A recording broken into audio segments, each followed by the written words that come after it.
Nah ini nih baru super top Marco Top. Meskipun tersingkir dari Piala Asia U20, Timnas Indonesia masih bisa lolos Piala Dunia dengan mudah.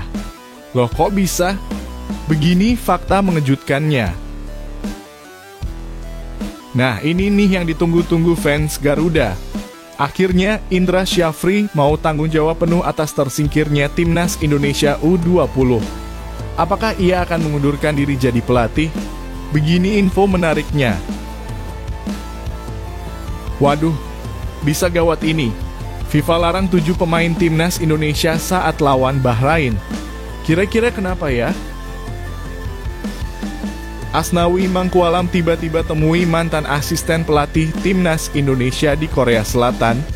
Kira-kira ada apa ya? Yuk saksikan beritanya hingga selesai.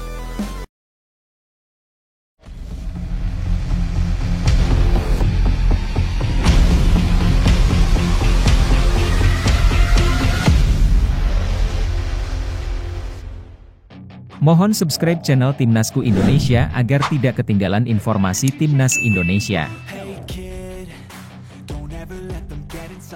Indra Syafri tanggung jawab atas tersingkirnya Timnas Indonesia U20. Pelatih Timnas U20 Indonesia, Indra Syafri, mengungkapkan bahwa dirinya bertanggung jawab penuh atas kegagalan Garuda Muda di Piala Asia U20 2025. Kekalahan beruntun dari Iran dalam kurung 0-3 dan Uzbekistan dalam kurung 1-3 memupuskan harapan Indonesia untuk melangkah ke fase gugur turnamen tersebut.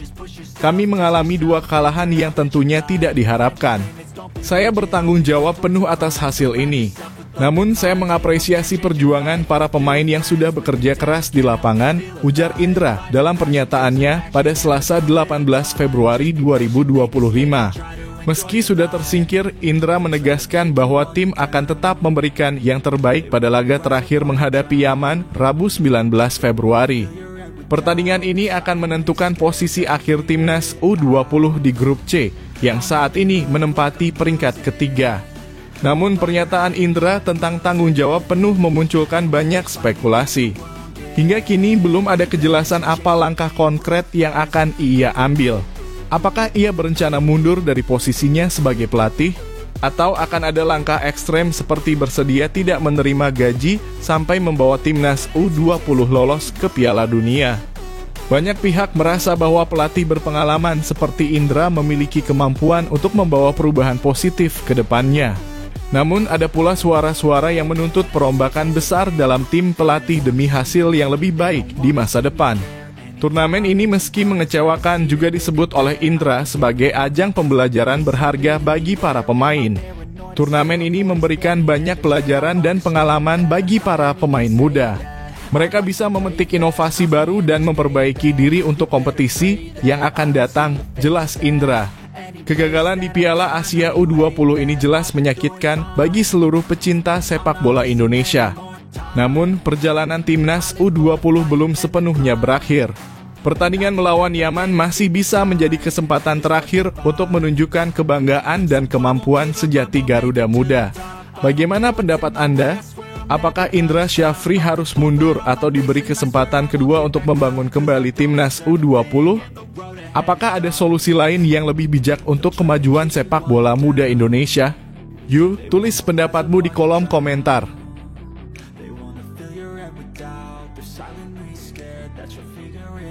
Timnas Indonesia bisa dengan mudah lolos Piala Dunia.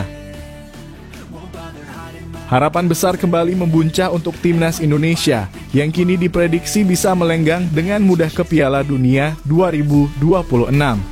Dukungan penuh datang dari berbagai penjuru, mulai dari FIFA hingga Federasi Sepak Bola Eropa.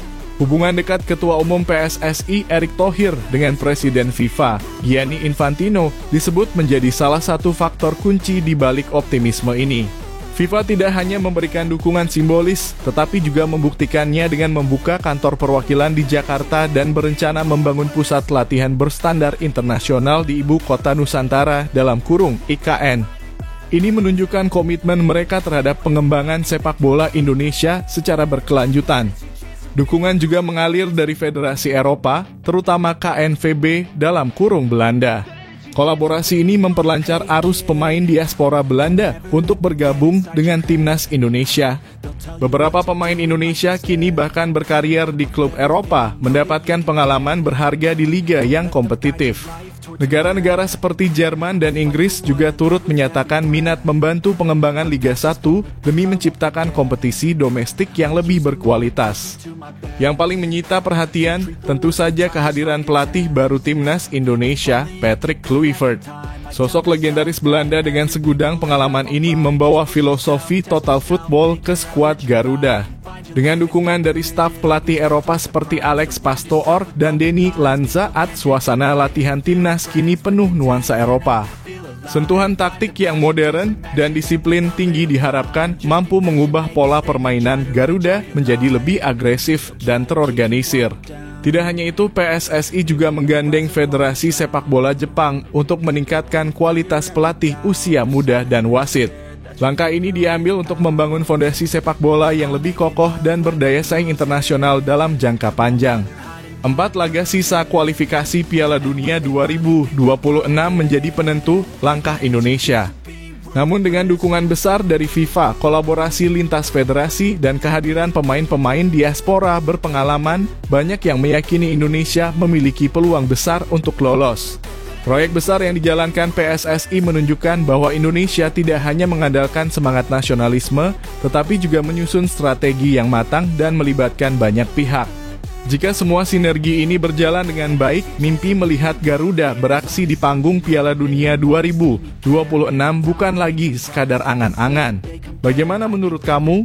Apakah timnas Indonesia mampu menembus Piala Dunia 2026 dengan dukungan luar biasa ini? Tulis pendapatmu di kolom komentar.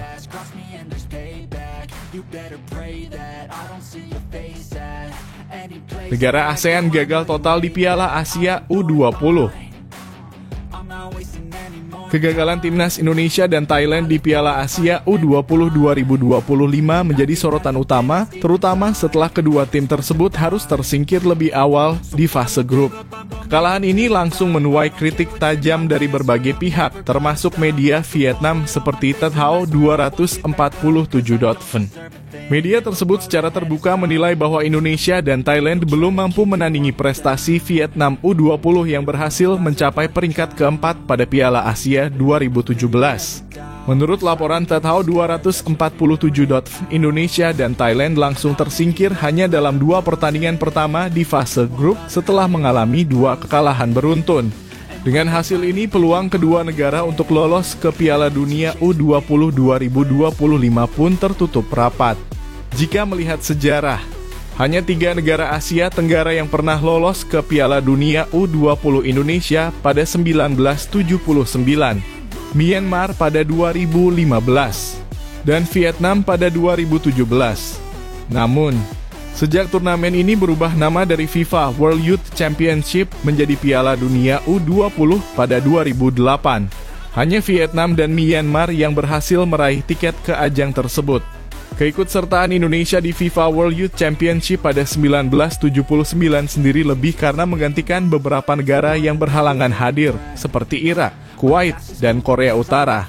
Pada saat itu Indonesia kalah dari Korea Utara di babak perempat final kejuaraan pemuda AFC 1978 dengan skor 0-2. Sementara Thailand, meski menjadi salah satu kekuatan sepak bola di Asia Tenggara, belum pernah lolos ke Piala Dunia U20.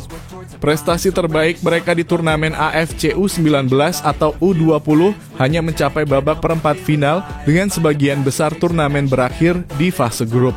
Sebagai perbandingan, prestasi Vietnam U20 pada Piala Asia U19 2016 cukup membanggakan. Tim yang dipimpin oleh pelatih Hoang Anh Tuan berhasil finish kedua di grup dengan 1 kemenangan dan 2 hasil imbang sebelum menyingkirkan tuan rumah Bahrain di perempat final. Meskipun kalah dari Jepang di semifinal, mereka berhasil lolos ke Piala Dunia U20 2017. Di mana Vietnam meraih 1 poin hasil imbang melawan Selandia Baru, meski kalah dari Prancis dan Honduras. Kini kekalahan beruntun negara-negara ASEAN di Piala Asia U20 2025 menimbulkan banyak pertanyaan. Apakah kurangnya persiapan, ketatnya persaingan, atau masalah internal yang menjadi penyebab utama kegagalan ini? Bagaimana menurut kamu? Apa yang harus dilakukan negara-negara ASEAN agar bisa lebih kompetitif di ajang Piala Asia U20 dan Piala Dunia U20 mendatang? Tulis pendapatmu di kolom komentar.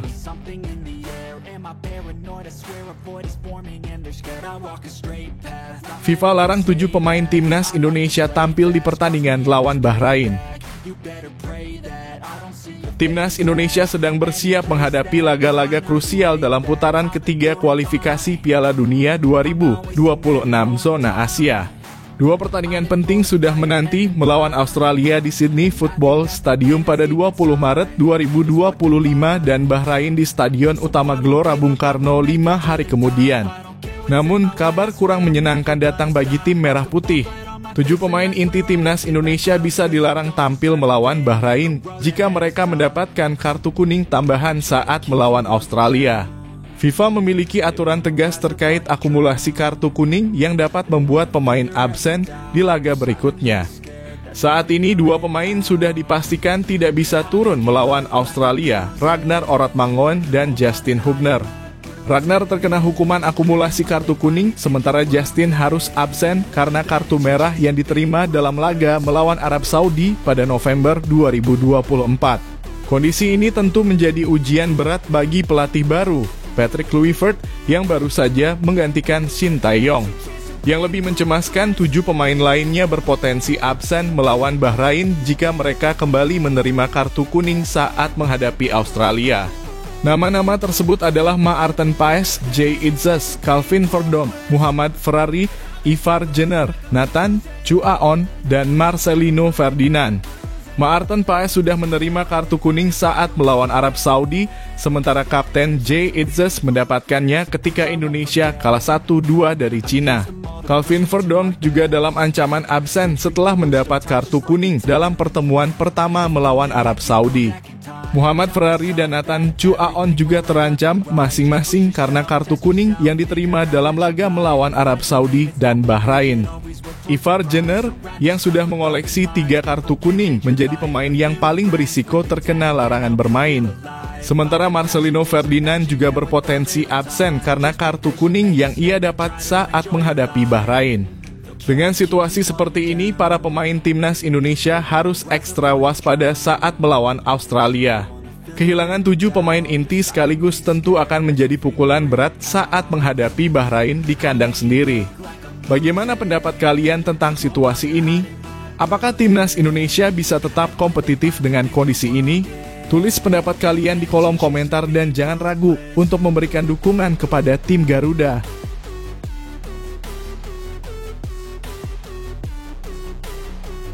Saat jamu Bahrain, rumput Gelora Bung Karno terancam belum sempurna. Timnas Indonesia dijadwalkan menjamu Bahrain pada 25 Maret 2025 di Stadion Utama Gelora Bung Karno (SUGBK) dalam laga lanjutan putaran ketiga kualifikasi Piala Dunia 2026. Namun persiapan pertandingan penting ini terancam terganggu karena kondisi rumput SUGBK yang diperkirakan belum dalam keadaan sempurna. Kondisi ini disampaikan oleh PT Harapan Jaya Lestarindo, perusahaan yang bertanggung jawab atas perawatan dan perbaikan rumput SUGBK. Dalam pernyataannya mereka mengakui bahwa waktu perbaikan yang sangat mepet membuat mereka tidak bisa memastikan rumput akan dalam kondisi prima saat laga melawan Bahrain. Waktu yang mepet ini kami belum bisa berbuat banyak, tulis pihak PT Harapan Jaya Lestarindo dalam salah satu komentar di Instagram pada Selasa 18 Februari 2025.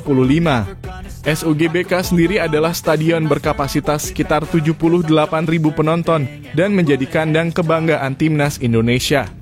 Kondisi lapangan yang ideal tentu sangat penting untuk mendukung performa terbaik para pemain, terutama dalam laga krusial seperti ini. Kualitas rumput yang tidak sempurna dapat berdampak pada kecepatan bola, pergerakan pemain, dan strategi permainan. Situasi ini dikhawatirkan bisa merugikan timnas Indonesia yang sedang berusaha meraih poin maksimal demi menjaga peluang lolos ke Piala Dunia 2026. Meski begitu, pihak pengelola berjanji bahwa kondisi rumput akan jauh lebih baik saat laga melawan Cina pada Juni 2025. Mereka menyebut ada beberapa perbedaan jenis rumput yang membuat kualitas lapangan terlihat kurang seragam dalam beberapa laga terakhir. Insya Allah, saat lawan Cina sudah jauh lebih baik. Ada jenis rumput lain yang efeknya akan ada spot-spot berbeda warna dan tekstur. Ini insya Allah kami atasi setelah pertandingan lawan Bahrain, tambah mereka. Tentu saja janji perbaikan ini menjadi harapan besar bagi para supporter timnas Indonesia. Namun, apakah perbaikan tersebut bisa selesai tepat waktu? Dan bagaimana jika kondisi lapangan justru menghambat tim merah putih dalam laga penting melawan Bahrain? Bagaimana menurut kalian? Apakah timnas Indonesia bisa tetap tampil maksimal meski dengan kondisi rumput yang belum sempurna? Tulis pendapat kalian di kolom komentar dan beri dukungan terbaik untuk skuad Garuda.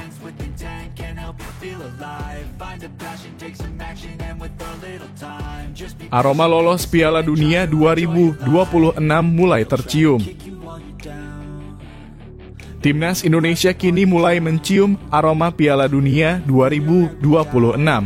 Perjuangan untuk lolos dari kualifikasi Piala Dunia 2026 zona Asia memasuki fase krusial. Dalam waktu dekat, tim Garuda akan menghadapi 2 laga penentu melawan Australia dan Bahrain yang bisa menjadi kunci untuk mengamankan tiket ke putaran final. Pertandingan pertama akan berlangsung di markas Australia, Sydney National Stadium pada 20 Maret 2025. 5 hari berselang, Rizky Ridho dan kawan-kawan akan menjamu Bahrain di Stadion Utama Gelora Bung Karno dalam kurung SUGBK, Jakarta. Tantangan besar menanti, namun semangat para pemain dan dukungan supporter menjadi modal utama untuk menorehkan sejarah baru. Patrick Kluivert, pelatih anyar timnas Indonesia, diharapkan mampu membawa tim tampil maksimal. Didampingi Alex Pastoor dan Denny Lanzaat, mantan striker timnas Belanda ini membawa harapan besar bagi Indonesia. Dengan persiapan yang matang dan evaluasi dari laga-laga sebelumnya, tim pelatih optimis bahwa Indonesia bisa tampil konsisten. Saat ini, tim Garuda menempati peringkat ketiga klasemen sementara grup C dengan 6 poin. Hasil tersebut diperoleh dari 1 kemenangan, 3 hasil seri, dan 2 kekalahan. Kemenangan 2-0 atas Arab Saudi serta hasil imbang 0-0 saat menghadapi Australia di Jakarta menjadi motivasi kuat untuk meraih poin di laga berikutnya. Denny Lanzaat dalam wawancara dengan media Belanda menyatakan bahwa peluang Indonesia masih terbuka lebar. Posisi kami di klasemen cukup baik. Jika anak-anak tetap fokus dan konsisten, kami memiliki kesempatan besar untuk lolos langsung ke Piala Dunia 2026, ujarnya. Namun Bahrain yang akan menjadi lawan kedua juga tidak bisa diremehkan. Mereka datang ke Jakarta dengan status juara Piala Teluk 2024. Pada pertemuan pertama di Rifah, timnas Indonesia sempat unggul 2-1 hingga menit ke-90 sebelum Mohamed Marhoon menyamakan kedudukan di menit 90+9. SUGBK yang dipenuhi dukungan supporter merah putih tentu menjadi keuntungan bagi timnas Indonesia. Meski kondisi rumput stadion belum sepenuhnya prima, semangat dan antusiasme penonton diharapkan mampu menjadi pemain ke-12 yang membantu tim mengamankan kemenangan. Perjuangan menuju Piala Dunia 2026 masih panjang.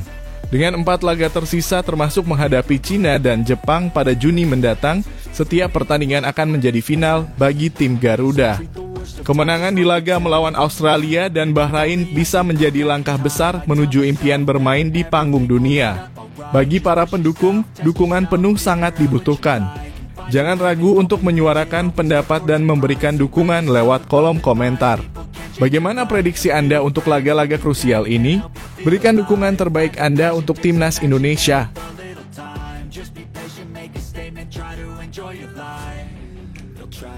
Asnawi bertemu mantan asisten pelatih timnas Indonesia di Korea Selatan. Pertemuan antara Asnawi Mangkualam dan mantan asisten pelatih timnas Indonesia, Yeom Ki-hun di Korea Selatan baru-baru ini menjadi perbincangan hangat di kalangan pecinta sepak bola tanah air. Dalam sebuah unggahan Instagram Stories milik Yeom Ki-hun, ia terlihat berfoto bersama Asnawi sambil memberikan dukungan jelang pertandingan penting Port FC di ajang AFC Champions League Tour. Pertemuan ini pun memunculkan berbagai spekulasi dan rasa nostalgia terhadap masa kepelatihan Shin Tae-yong di timnas Indonesia. Sebagaimana diketahui, Yeom Ki-hun bergabung sebagai asisten pelatih Timnas Indonesia pada Agustus 2024 untuk membantu Shin Tae-yong memperkuat lini serang skuad Garuda. Namun karirnya bersama Timnas tidak berlangsung lama karena pemecatan Shin Tae-yong oleh PSSI pada Januari 2025. Keputusan ini secara otomatis mengakhiri kerjasama PSSI dengan para staf kepelatihan yang dibawa oleh Shin Tae-yong, termasuk Yeom Ki-hun. Meski demikian, tampaknya hubungan antara Yeom Ki-hun dan para pemain Timnas Indonesia tetap terjalin erat. Foto kebersamaannya dengan Asnawi menunjukkan ikatan emosional yang kuat, bahkan setelah mereka tidak lagi bekerja sama secara profesional.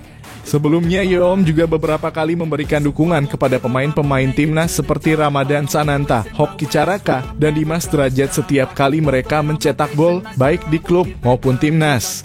Asnawi sendiri sedang berada di Korea Selatan karena timnya, Port FC, dijadwalkan menghadapi Jeonbuk Hyundai Motors di leg kedua babak 16 besar AFC Champions League Tour. Pertandingan ini menjadi tantangan besar bagi Asnawi dan timnya setelah mereka mengalami kekalahan 0-4 di leg pertama.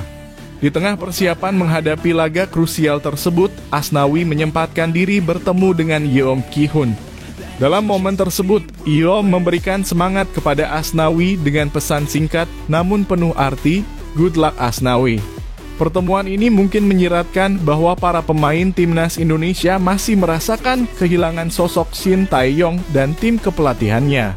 Shin Tae-yong dikenal memiliki kedekatan emosional dengan para pemain, tidak hanya dari segi taktik dan strategi, tetapi juga dalam membangun mental juara.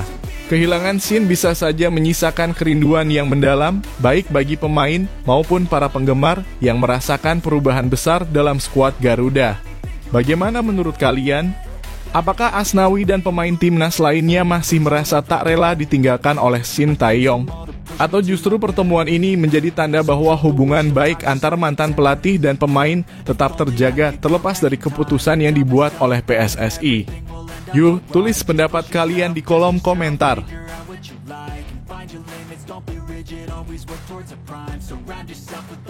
Laga lawan Yaman, Indra Syafri tetap anggap laga penting. Pelatih Timnas Indonesia U20, Indra Syafri, menegaskan pentingnya laga melawan Yaman meski hasilnya tidak lagi berpengaruh pada kelolosan ke babak perempat final Piala Asia U20 2025. Pertandingan yang akan digelar di Shenzhen Youth Football Training Base Center Stadium pada Rabu 19 Februari 2025 ini menjadi penutup fase grup bagi Timnas Indonesia di grup C. Tiket perempat final telah diamankan oleh Iran dan Uzbekistan, membuat Indonesia dan Yaman hanya berjuang demi harga diri di laga pamungkas. Indra Syafri menyadari bahwa hasil dua laga sebelumnya mengecewakan bagi para pemain dan pendukung Timnas. Namun ia tetap ingin timnya menampilkan performa terbaik dan mengakhiri turnamen dengan kemenangan. Untuk pemain di usia ini, setiap laga adalah penting. Sehingga pertandingan terakhir ini tetap penting buat kami, ujar Indra dikutip dari laman AFC. Pelatih asal Sumatera Barat ini juga menekankan bahwa kemenangan atas Yaman akan menjadi hiburan kecil bagi publik Indonesia. Ia berharap hasil positif dapat mengembalikan kepercayaan diri para pemain sebelum mereka pulang ke tanah air. Selain itu, laga ini akan menjadi kesempatan bagi beberapa pemain yang sebelumnya belum banyak mendapatkan menit bermain. Kami akan menggunakan kesempatan ini untuk memberikan waktu bermain kepada pemain yang mungkin belum sempat tampil penuh. Dan kami tidak ingin mengakhiri turnamen tanpa kemenangan, tambahnya. Meski mengakui kegagalan mencapai target di turnamen ini, Indra Syafri mengajak para pemain untuk tetap bersikap positif dan tidak terlalu terbebani oleh hasil buruk di dua pertandingan sebelumnya. Ia mengungkapkan bahwa setelah kekalahan terakhir, ia memberikan waktu kepada pemain untuk merenungi hasil tersebut dan berjanji akan mempersiapkan tim dengan maksimal untuk laga melawan Yaman. Timnas U20 Indonesia memang menjadi sorotan selama turnamen ini. Meskipun telah melakukan pemusatan latihan dalam kurung, TC, jangka panjang dan berbagai uji coba internasional, performa skuad Garuda Muda belum mampu memenuhi ekspektasi banyak pihak. Kritik pun berdatangan mulai dari strategi permainan hingga mental bertanding para pemain. Namun Indra Syafri tetap optimis bahwa laga terakhir ini bisa menjadi momentum kebangkitan, setidaknya untuk menunjukkan bahwa tim memiliki potensi besar yang bisa dikembangkan di masa depan. Ia berharap publik Indonesia tetap memberikan dukungan penuh kepada para pemain muda ini. Bagaimana menurut kalian? Apakah timnas Indonesia U20 masih memiliki peluang untuk menunjukkan performa terbaik di laga terakhir ini? Atau justru kalian memiliki pandangan lain tentang hasil turnamen ini? Yuk, tuliskan pendapat kalian di kolom komentar.